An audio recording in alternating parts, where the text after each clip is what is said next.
from that hustle energy to structured market energy. And again, in the science of change management, what looks like resistance is often a lack of clarity. A lot of the time, what we see with our eyes as resistance, it is lack of clarity. And I want to walk us through how do we then create that clarity that is so needed. And again, I say for me, I work with the mind. And with the mind, I want to introduce you to this framework called the Energy to Impact framework. And you may be wondering, what is this now? In this framework, the first step of building that clarity is on shifting the energy. And there are specific questions that we ask at every step. Energy, remember, is consciousness, raising the level of consciousness. That I was asking that neighbor lady, what do you notice?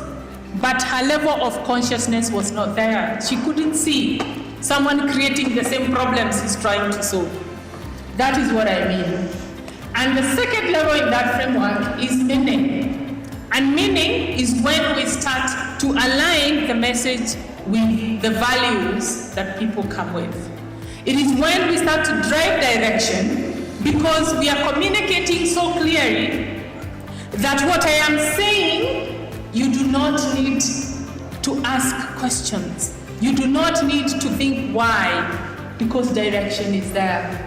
And once we create meaning, then we see movement. And in movement, that is where even our government, our leaders come in.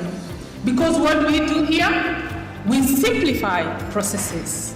We bring in infrastructure and guide the path. And when that is happening, definitely we see impact. When we are shifting energy, the people or the ecosystem we are working with, the question that they have is, or we are answering for them, why should we change? Because people only change if the pleasure of change is strong enough to pull them, or the pain of staying the same is powerful, is not powerful enough.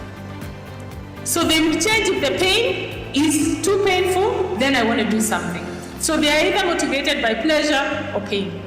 Once we shift the energy, the next step is to provide direction, and that is what we call meaning.